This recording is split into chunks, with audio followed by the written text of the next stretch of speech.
Okay. Richard, your thoughts? Dino losing Dude, Bohemia. I mean, I don't know. It's a massive admission of failure on his part. Like that's how I look at it. Like I know he talked so big about the fucking project all the way through, and then like his pathetic speech at the end, like, oh, a risk taker is a great person to have. Like when your company's starting out, but when you want to progress, when you're established, a risk taker is a bad thing. I mean, no historical basis for that whatsoever. It's pretty much 50-50. You know, And then sold don't know DayZ to what, don't know fucking what the fuck Bohemia he's for the talking standalone. about. Yeah. Yeah. And then for all of his stuff about how it won't ever be the game that he wanted it to be. This is just veiled talk. Like everyone knows what DayZ's become. It had a lot of fucking promise, and the standalone has basically just become this bastard simulator where you literally spawn and are just capped instantly by some cunt who's halfway up a hill with fucking full gear, right? And the thing is as well, he's slowly starving to death anyway. He's having a shit time. No one's having a good time in DayZ. The zombies aren't. No, that's not true. That's not true. No, there are some people that have a good time, and I had a lot of fun playing it. I actually, honestly, I don't regret the money that I spent on DayZ because I don't regret the money that I spent on the game because I had enough fun playing it. It was worth the $30 for me. I probably would have paid $60 for that game and still played it because it's the kind of game I like playing. Here's a history of what happened with DayZ, in case you guys didn't know, okay? Arma 2 is created. It's an awesome game, or it's a military simulator. It's kind of, I don't want to say revolutionary, but I think it's like the first thing to do like really fucking big maps and shit, and like the super tryhard military sim shit. You know, like there's like bullet fall off, there's zeroing on scopes, there's fucking like all sorts of other shit. You got to bandage wounds, sound fucking recognition, like all sorts of, there's all sorts of shit that makes it, you know, there's weather, there's an actual like star map on the sky so that if you're lost, you can actually look to the North Star and navigate. There's all sorts of shit that makes it a really cool military simulator, right? So Dean Rocket Hall, I don't actually know all the details of this, but basically Dean and a group of people made a mod over Arma 2 called DayZ, which basically puts a bunch of zombies in the map, a persistent world, and it throws you and a bunch of other people into a map where you can either try to survive together, you can either kill each other, you can kill zombies, whatever the fuck you want. It's a sandbox, right? So what happened was eventually, the DayZ mod progressed such that DayZ started to pick up a lot of hype, and a lot of people were like, God, DayZ's really fucking cool. I just wish you could fix these really basic fucking bugs. Zombie collision detection has always been a problem. Zombie pathfinding has always been a problem. General performance of the game has always been a problem. I run a 3930K overclocked 4.4 gigahertz. I've got a GTX fucking Titan or 780, and I can't run. I get 20, 15 FPS in cities, you know, shit like that. So what happened was a dream. Everybody's fucking dream happened. The best thing that could have possibly been announced was announced. Dean Rocket Hall said, you know what, guys? We recognize that DayZ's fucking awesome, and here's what we're going to do. We're going to step back from the mod, and we're going to create the DayZ standalone, and we're going to make it from the ground up. We're going to do a total engine rework, and we're going to fucking make it awesome. All the problems that are with DayZ, blah, blah, blah. We're going to do a total rework. We're going to make it from the ground up. That's what they're going to do. And that's like the best news ever. Fucking sick. So we're gonna get DayZ, the game that we all love, for a lot of great reasons. Like, oh my god, like that's fucking awesome. He's gonna remake it from the ground up. Long story short, a year and a half or whatever passes by. They end up launching the standalone in pre-alpha. Anybody that was watching the E3 videos could tell, or anybody who's watching any of the release updates could tell, absolutely nothing has been done to address any of the core issues of the game. Yep. It's been given a graphical rework. They added, I guess, like an inventory system and a bunch of other irrelevant bullshit like blood types and like food poisoning and a health system and stupid shit like that. But the core issues of the game, such as buggy zombie collision, zombies glitching through walls, random fucking deaths to stairs, all sorts of other stupid random fucking bullshit, the general sluggishness of the game, the horrible FPS drop that happens in cities, the fucking bullshit hackers that were supposed to be fixed by the magical implementation of some network bubble that nobody even knows was ever worked on because hackers still exist in the game, even in the teleport hacking, which was supposed to be impossible with the network bubble. All of this shit, basically, what happened was the alpha was launched and it's the same fucking game. Like, how are you going to say that you reworked anything from the ground up when you still have all of the same bugs and glitches that were inherent to the Arma 2 engine? Like, you just randomly wound up in the same fucking spot as Bohemia developers? Like, do you think we're fucking retarded? Like, nothing big was reworked. And, like, 2 years have passed, I think, since they announced they were working on the standalone, maybe a year and a half. And basically what it looked like when I saw the game that had been released like it was, the thing that I kept joking about with everybody was like, I'll bet everybody right now like 10, 15, 20 bucks, send me fucking Skype or send me fucking PayPal or whatever, and I will bet you that zombie collision issues will never ever ever be fixed. The FPS issues will never ever ever be fixed. Because it's pretty clear at this point that they either don't have the talent, the resources, or the physical possibility of fixing or addressing the core issues with the gameplay. Because if they did, they would have done it by now. They would have made some kind of progress towards that, but they haven't, and they never ever will, because they haven't yet. It's obvious. And Dean Hall stepping down from the project and saying that he's not able to turn it into the vision that he wants, I think is the absolute perfect like display of that piece of knowledge that he finally realizes, like, hey, like DayZ's never gonna fucking fix these bugs. It's not fucking possible. I can't do... What did he say? I don't want to do any major core redesigns because it would change the direction of the entire project. That's the whole fucking purpose of an alpha, by the way, is to make fucking core changes. That's why it's called a fucking alpha, and this was supposed to be pre-alpha. And you're too scared to make fucking core changes to the game? Like, come the fuck on, dog. Like, I don't have to be a fucking developer to know what the fucking alpha is for, and it's not for having a vision set in fucking stone that you advance from. That betrays the entire purpose of having an alpha, let alone calling it a pre-alpha. So, like, everything that Dean said... So, basically, Dean's statement was... If you didn't hear Dean's statement, this is what Dean said. Dean said, hey, guys, I love all of you so much for paying $30 a copy for 10 or 15 million copies, when I even said it was only going to be 15, for this pre-alpha game that will probably never be finished. And now I'm telling you that it's not going to ever be finished, because there's no fucking way to fix all of the terrible fucking bugs that are inherent to the Arma 2 engine, because we're still using that engine pretty much fucking verbatim. I'm really sorry, guys, but I'm taking all the money you gave me. I'm going to open a new studio, and I'm going to go make another game, even though I've proven my incompetence time and time again in managing PR and management as a development lead and fucking doing anything with competency in any part of what he's worked on. But thanks a lot, guys. Suck my dick. I love the quote. That was the statement. There you go. That was the statement from Dean Hall. How can I even trump I that? know. The quote of the whole thing was, "I am a grenade." That is my favorite part of that entire press release. I like to suck my dick bit at the end. That was... Okay, well, that's gonna be it for that. I think Steven summed it up. I literally Just summed can't it up, add anything man. to that, except, I do... On a serious note, I think this is going to become a more common occurrence, because all this green light and alpha and beta access that people are paying for in the gaming industry, I think we're going to start seeing more and more games never get to a finished product after having pocketed a lot of money. And I think people are going to start to, in the same way we had a problem with Kickstarters, right? I think we're going to end up at the same place with game development, where you're buying an alpha that never even gets to beta, let alone a finished product. It's just a fucking smash and grab, a ram raid. They get your cash, they make an inferior product, and then they never finish it, and the Steam says set up another studio, and the cycle starts again. I think we need to be real fucking wary about that, because I envision a lot of gamers getting fleeced in the not so distant future as a result of that. All right, guys, let's do a few questions. We've gone over by a lot. Ask question about TSM, because I promised we were going to do that. I'm not saying do it first. I'm not even saying do it while Steve wants to go to bed or whatever he does, or stream some Eve. But do ask his question, because I think we fucking roasted him pretty hard. That Roboson guy. Okay, so what I'm doing, guys, is I'm taking the top comments from both subreddits, and I'm just gonna run with it. So Roboson, so the Robbie-san or Roboson, whatever his name is, that was on the Skype chat with us just now, asks, question for Richard regarding XDG. According to your sources, XDG is the victim of horrible mismanagement and nepotism. According to players and the owners of TSM, Reginald, Doublelift, Dexter, the fault does not fall on management, but instead the players. After seeing Reginald and Doublelift and Dexter interviews, what points, if any, do you disagree with? Do they understand the XDG situation? Did their interviews change your outlook on the XDG situation? If not, why? Look, I think, and it's not often I'll say this, I think Reginald made some very good points in his interview, and I think thank bird Jesus that he stepped away from playing, because it's made him a much more relaxed personality. I think it's given him a much better... not that he didn't have the insight, but rather he's now free to sort of verbalize his insight into the game. And I'm a TSM fan. I think they've done amazing things.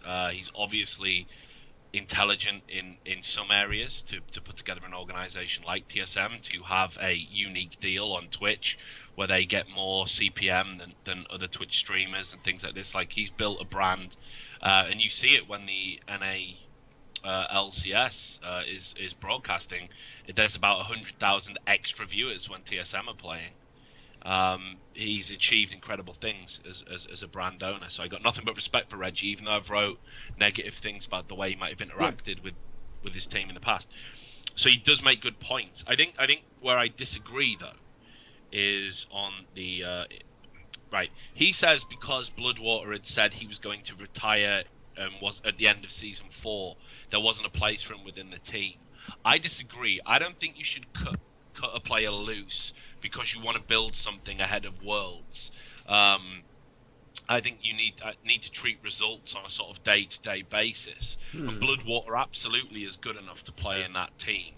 I suspect, based on what I've been told, that actually Bloodwater's retirement, while a lot of it was based about his continuous involvement in higher education, a lot of it actually was about his disgruntlement with the current internal setup, with this situation with Kenma and Zuna, and with this situation where their best jungler isn't in the jungle. He's being made to play AD carry, possibly one of the best junglers in the region. Right. And I think he felt like, look, hey guys, I'll do you a solid, but I'm definitely retiring at the end of the season because they're rock bottom. He's probably said that on the basis of maybe we're going to get relegated anyway, so it doesn't matter. I know, the one thing I do know, even though I haven't spoke to him, but again, from having communicated with people around him and around the player, he absolutely wants to be involved in esports. This guy feels passionate about esports. Bloodwater is not a manipulative player who's using the team for a fast buck and not giving over his commitment levels. That's absolutely false. And basically, while I agree from a management perspective, it's ideal to have the same team now in this meaningless split, in the split that will decide who goes to Worlds. I don't think you remove a player who's performing. At any time in a team, I wouldn't do that as a manager, whatever their intentions were. And again, there's precedent for this in real sports. You know, you don't just cut a really good player loose because he's getting a little bit old and says, I'm going to retire at the end of the season. You don't turn around and go, well, fuck it, let's bring it forward. Fuck you, get out. I need to get your replacement sorted. You work with the player. You show the player the respect that player deserves. And Bloodwater has given nothing but dedication to the cause. I'd have liked to have seen him bumped up into a coaching role in Kenma's place. If they're not going to bring Gnome Saying back from community manager, I think that would make sense. For Bloodwater, there needs to be that continuity and that level of respect there. Now, obviously, look, I think Reginald might have a better handle on what it's like to be in the LCS than me, and certainly he knows what it's like to take a team to Worlds. I don't think there's a right or wrong answer. I can only talk about my own personal preference. But certainly on the basis of that interview, I don't think it's managerial rhetoric. I don't think there's necessarily a right or wrong answer, but I do respect his opinion. Okay, next question. One for Steven.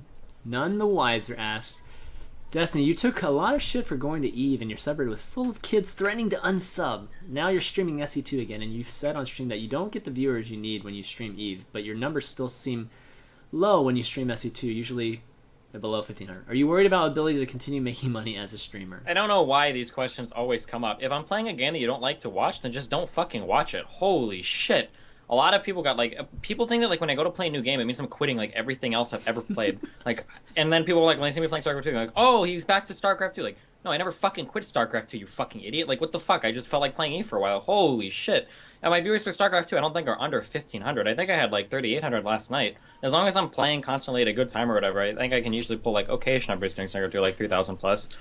But no, like, I haven't quit playing any game. Like, sometimes I play EVE because it's fun to play. If you don't like watching me play EVE, then don't watch me play EVE. Just fuck off and watch another stream, or if you're like that mad or whatever, or if you think that I'm not playing enough for your $5, $10, $20 a month to be worth it, then unsubscribe from me. Like, I mean, that's fine. I totally understand. I'm not. If if somebody comes in, if somebody like is like, I'm sorry, Destiny, unsub for me because Eve is really fucking boring, like then fine, that's cool. Like I'm not butthurt. Like I mean, I understand. Like you shouldn't be giving me money if you're consistently bored by my stream if I am playing too much Eve. But to like start making posts like, why don't you ever play the fucking games I want? Like holy shit. Like unless you're about to send me like $3,000 for the month to fucking dictate my life to me, like Jesus Christ, like calm the fuck down. Like I've always played the games that I've wanted to play. I've never. The only kind of slight deviation from that was when I went to League of Legends. But even for the first like 6-7 months into the game, I still had fun with that game. So like very rarely will I go and play games that I don't like for viewers. Very, very, very rarely. Only maybe League of Legends towards the end. And even at that, I didn't necessarily hate the game. It was just the fucking community and the aspect of playing a team game. So, no, like, if you sit and rage in my subreddit all day, I'm just gonna fucking delete the post and ban you from my subreddit. If you want to unsub because you think I'm not playing enough StarCraft or whatever, then, I mean, like, that's fine. Like, I understand that too. But, holy fuck. Otherwise, calm the fuck down. It's a very interesting sort of phenomenon that exists within esports, like, where you have to align yourself to, like, one game or one community.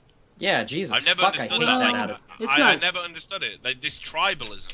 Like, I always wanted to be an esports journalist, like not a Counter-Strike journalist or a okay, so I mean, it like, makes sense. I love esports as a whole, you know. How does it not make sense to you though? Because like the streaming community is all about just watching the games. It makes sense in the same way. Don't play only one game. Yeah, okay. They don't wake up in the morning and play StarCraft for 12 hours and then go to sleep and go to school and come back and play StarCraft for another 12 hours and rinse repeat, right? They play other games. They do other stuff. But the thing is, some people actually are getting into that now. And the reason why, it makes sense. But just because it makes sense isn't good. Like, it makes sense why people would be sexist or racist. It makes sense why we had slaves, like, back, 300 years ago. But, like, there's a difference between that or 200 years ago. There's a difference between that and, like, is it good or healthy? Like, I've always said, like, I've always made the statement, like, I fucking hate esports, and I can't fucking wait until esports goes away so we can get back to, like, playing games and enjoying games. Like, people are absolutely fiercely allegiant to the games that they play now and the games that they support, and it's, like, really super fucked up. And we've talked about that a lot in the past. Like, people are like, if you're a StarCraft 2 player, like, that's what defines you. You have to only ever play StarCraft 2, and you can't fucking play anything else ever. Or, like, if you're a League of Legends player, like, oh, like, you're only League, or, like, if you play any other games, like, oh, like, fuck all the other games. Like, holy shit, just calm the fuck down on that shit, you know? Well, I mean, there is a group that were an X number that does transcend that, and you've seen it. You've seen it when you switch to League and when you switch back, and you know that same core 2000 or whatever probably sticks. But the with you people no that matter originally what, watched you for whatever game you're playing, those guys for whatever reason they hang around for fucking days, like spamming in chat, like play StarCraft 2. Like why aren't you playing StarCraft 2? Like what are you fucking like? Can you like even imagine like like I don't even think like what are you thinking of the person that goes like I go to a fucking stream and I see Huckus playing like League of Legends, like am I gonna like go on a stream and like sit? Well, I know what I'm doing for the rest of my night. Play StarCraft 2, you fucking faggot piece of shit. Why the fuck aren't you playing StarCraft? Like, I'm gonna do that for the next, like, 27 hours. Like, oh my fucking god. Like, for me personally, if I turn on Huck's stream, he's playing it again, I'm like, okay, well, fuck it. I guess I'll just go watch something else. And, like, that's it. And then I just, like, leave. I don't understand, like, what gives people, like, the entitlement to, like, I'm gonna sit here and, like, spam the fucking streamer until he comes over, because I know, like, I'll get him. Like, if I call him an asshole or a retard, or, like, if I do that enough times, eventually he's gonna go, like, you guys are right. Like, I am an asshole, and I am pretty retarded. And man, I'm, like, really fucking stupid. I'm gonna go back and play StarCraft 2, guys. Thanks a lot for, like, spamming my subreddit with posts. This retarded asshole play, who you clearly hate so much play StarCraft, and the world is right. Jesus right? Christ. I never get it. No, but just, I want to add as well, like, I hate the passion thing. I hate the way people bring up the whole passion thing. Like what people are... Look, I'd love to dig out, like, people like Artosis or whatever. But it bores me to fuck when you just see they're like, oh my god, they're not passionate about StarCraft anymore and they're just milking the community and blah, blah, blah. If you've ever had a job, like a real job in your life, guess fucking what? Jobs get boring. They get boring. Doesn't matter. It can be your dream job. Like, your dream fucking job will bore you to tears in 18 months if you've got a brain. Because we're not designed for repetition. Like, you can maybe fake it and push through and like maybe you last a few years, but eventually you're gonna question what the fuck you're doing and look at something else. And when something new and exciting comes along, you're gonna do it. You know? It's like being married. It's just a matter of time. Well, it's just a matter of time. No, I'm kidding. Marriage is sacred. But you get my point. You know, this whole, oh, he's lost his passion. Holy shit, after 5 years doing anything, I lose my fucking passion. Like, it's apparent I'm not the same guy doing this as when I started out. Yeah. You know, fuck, you got to find ways to keep it interesting for yourself. All right, VP Enthusiast asked Richard. I'm skipping a little bit just because I know this one's a good one. And I know Richard wanted to answer this on air. What's up? Richard, what are your true thoughts and feelings towards Travis, the esports journalist? He seems a bit reserved and scared to show his true self. That's just my opinion. What's yours? And yeah, and Richard and Travis had little things going on Twitter maybe like a few weeks ago, right? Regarding a donation and that bit, right? So what are your thoughts on Travis? Okay, well, look, man, I hate to break it to my 5 fans. Try not to kill yourselves, guys. Like, I'm going to get spammed if I had a stream now. I'd be like, oh my god, you made it with Travis. You're such a faggot. That was my Destiny impression. How did I do? So anyway, yeah, I buried the hatchet with him. Of course. I buried the hatchet. Sure. I buried the hatchet with him because, you know what? Like, I did some fucking reprehensible shit. And I acted like a fucking jerk, and I woke up the next day and I looked at what I'd done the night before, and it's like, you know, when it's drunk and like, I know you've gone out, you've punched your best mate in the face over like a meaningless argument, and you've been sick on your floor and not cleaned it up, and there's a fat chick on your couch, and you're pretty sure from the fucking weird smell on your clothes and your hands, you've done terrible things to her, and you just think, what the fuck? What the fuck? We've all had nights like this. Okay, so what are your thoughts on Travis? No, hang on. This ties in, Chris. Just okay. Roll with it. Just roll with it, right? Okay, it's like Twitch plays Pokemon. Just roll with it. So, I looked at it, and here's the things that I did that I know were fucking wrong. Okay, there was this guy who was like harassing me on Reddit. A guy called Heisen with a 3. And he was talking about how Travis was amazing and a great guy, and I was a douchebag. And I linked him to like an interview Travis did, and it was a bit cringe. And I said, "Is this guy autistic or what?"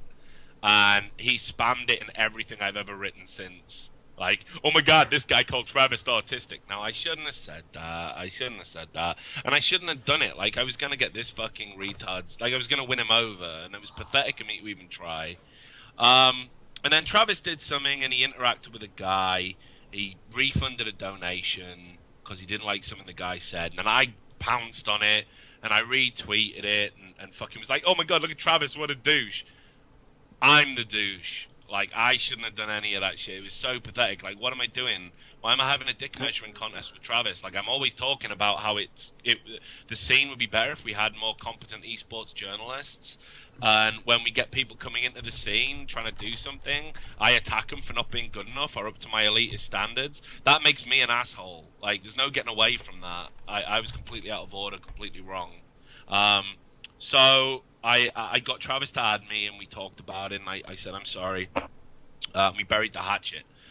And I'm glad we did, because, you know, there's a place for what Travis does, and I am not the person to set the standards.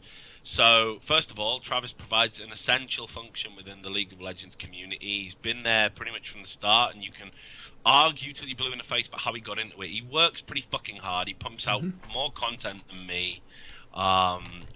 You know, and I think a lot of people enjoy his stuff. When it comes to accepting donations, I don't feel comfortable doing it.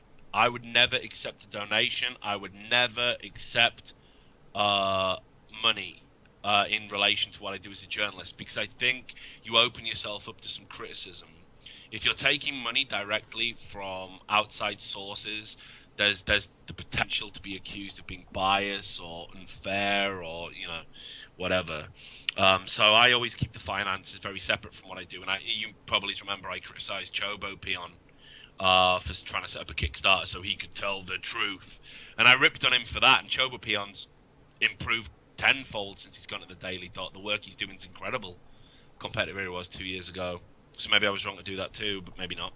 But yeah, I just think the money and the truth should be separate. I'd much prefer it if journalists weren't taking donations, but equally, as I've had my little epiphany, it's not my place to tell other journalists what to do and what not to do.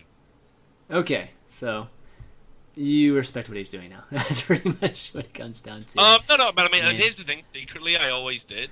Like, okay.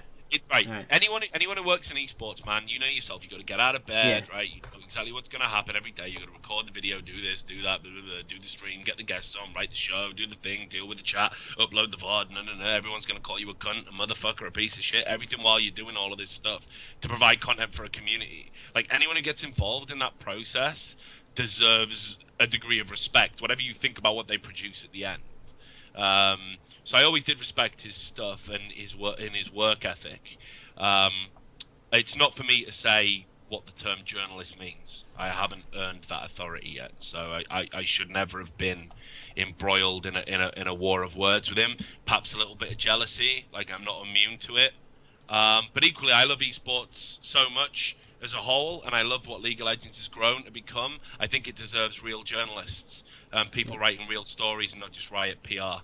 So I think a little bit of bitterness might have extended from that, and it was wrongly all directed at Travis.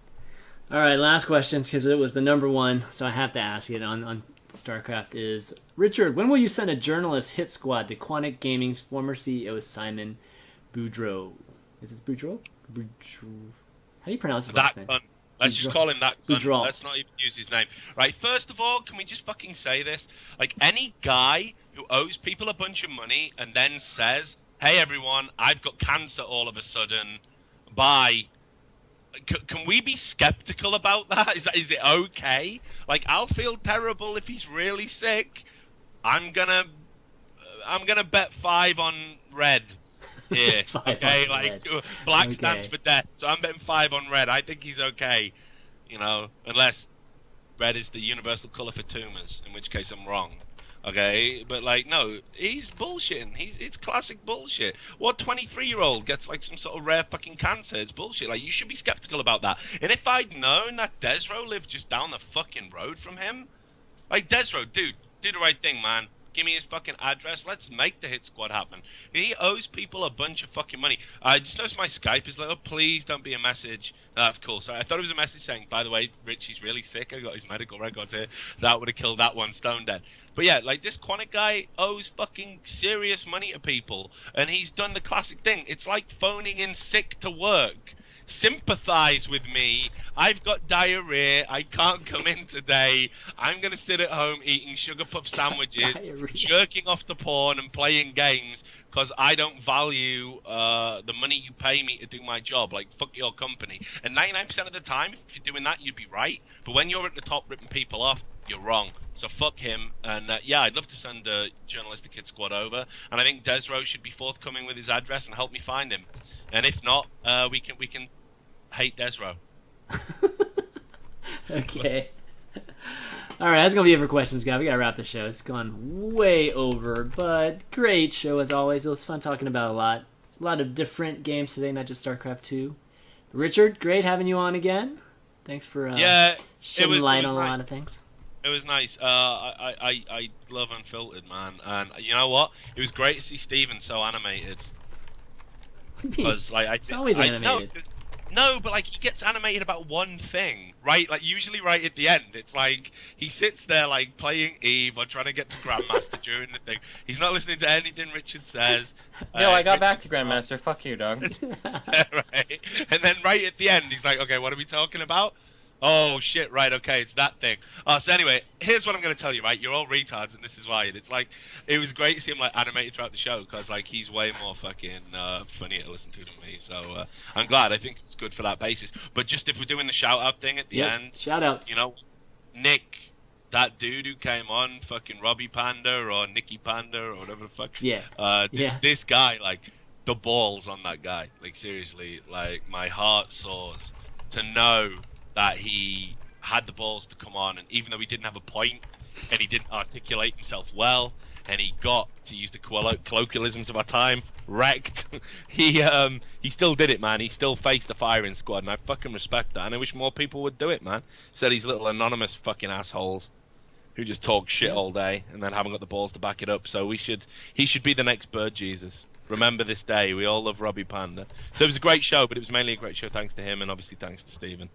We didn't even need a third Wow, guest. he was that much of the great show. Wow. Okay. Yeah, like, yeah, no, seriously, like, you do nothing, Chris. Like, Fuck people are you. starting to notice this. Fuck I heard it from Day9. Like, Day9 said to me, Oh, because you don't man. notice, me and Day9 are good friends. When he won that You stream, he and said, Dana are thank good God. friends. He said, That would be the thank God day. I won that award, because everyone knows ChanManV is carried by you, Richard Lewis, and carried by Destiny. And if it wasn't for that, he'd just be a Hearthstone guy. That's what he said. Day9's words. Oh man. Okay. All right. Nice. All right. Any other shout outs? Richard? Any other? Are you done? Are you done? I'm just looking at the next meme that's happening. Is there a Robbie Panda meme happening? Brilliant. Okay, no, no more shout-outs, man. Like, thanks to Heaven Media for continuing to employ me, despite the fact I'm clearly a drunk and unemployable. Thanks to all the people that aren't going to send me death threats today. Thanks to the people who are. We've established, fuck it, it's better to get a death threat than to just be called irrelevant. And, yeah, esports, it's awesome. I'm back. Yeah, baby. Yeah, baby. Steven, shout outs. Shout out to Ting.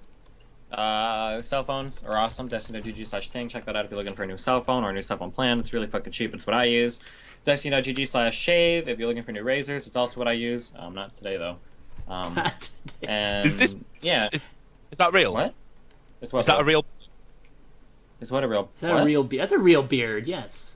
No, not I the beard. think- I think you just plugged saying get a razor from this Yeah. thing. It's a Is real that thing. real? Yeah, I use It's a any sponsor. product that I promote. I use. I have the Phoenix keyboard and They're a sponsor. fucking shit. Hold on, what? Keyboard, mouse, all that good shit, and mouse pad. Yeah, I use all the shit that I promote. And I use the bullshit razors. What are they called? Oh, Dollar Shave Club. I use those razors to shave, and I use my Ting God. for my cell phone service plan. So yeah, I use all the shit that I promote. Yeah. Holy shit, man! Sorry, I thought that was some sort of in joke. I didn't realize. No, the way that I go about sponsors is I find shit that I really like, and if I really like it, then I try to pursue those people to get sponsorships so that I don't have to like start using new shit that I'm uncomfortable with or whatever because I want to get sponsored. So I usually like right now like the people that I've tried to bug. Actually, I bugged them about a year ago. I'll try to send them another email. I want to get a blue sponsorship for like these Yeti microphones, the blue Yeti microphones and the Snowball microphones, and then a Sennheiser sponsorship would literally make my life fucking complete. But If Yeah. your Got some management work to do. needs me, like I'd love to endorse some shit. If there's any alcohol sponsors, could we? I feel like You talk- alcohol sponsors and game sponsors, I feel like that wouldn't work out. I feel like that would be. Yeah, it probably wouldn't work We'll out. talk after the show. I'll stop fucking up your shout-outs. Sorry. No, it's okay. But anyway, yeah, that's what I got. All right, great. My shout outs to you guys, obviously, for doing the show today. It's great. Good show today. I feels good. Always, it's always a good indication of how the show went if I feel really great at the end. And I want to give a shout out to Amin, somebody who actually helps me out with some of the show notes and stuff. Then I should give him a shout out because he does a lot of great work for me a lot of times. So big shout out to Amin. And I wanted to let everybody know about my Razer bundle giveaway. I've got all this Razer gear here. It's time for another big old giveaway. So let me link it here real quick for you guys so that you can enter and potentially win just a full set of gaming gear. Where is it? Shoot. Yeah, as you can tell. Also, prepared quick for shout it. out to all the hardworking people at Mount Gox. I hope that you're bringing your site back online soon. What? Mount what? Mount Gox, the largest fucking Bitcoin exchange, finally fucking shut the fuck down yesterday. Oh, did it Huge really? impact on the market. Lots of people lost 5, 6, 7 figures worth of Bitcoins on that market. Oh my I had a little God, bit in there, but not crazy. much. But there are like catastrophic fucking losses for people that had money in Mount Gox. All right, sorry, keep going. Oh, actually, let me Also, as well, I can't even believe we forgot this. It's Nathanius's birthday. Oh, happy birthday, Nathan. Yeah, Happy it's birthday, Nate. yeah. I'm hoping that he got a Richard new ego. Richard really wishes him a happy birthday. Kidding. Whatever. Yeah, apparently he's only 21. Holy shit! Nathan's What? 21, really? God, I didn't think it was that old. I can't The believe way that's he real. acts, I thought he was like 17 or 18 at the most. Oh my god. Yeah, but his face though. He must have had a hard paper round growing up. Like I thought he was like your age, Stephen. Like shit, Ouch. dude. I'm not Oh that my much God. older than 21. I love dog. you, What the Nate. fuck? Happy birthday. That flame was my gift to you.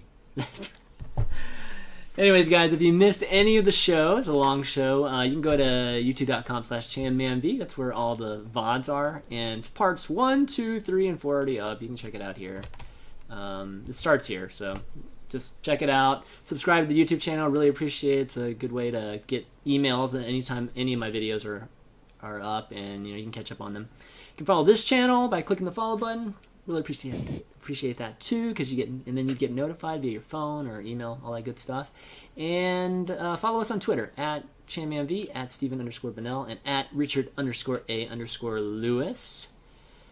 And I think that's going to be it for Unfiltered, unless I forgot something. Hold on, give me a second. Nope, I didn't forget anything. So for Richard Lewis, Destiny, and ChanManV, we'll see you next week. Peace out, guys. Yep.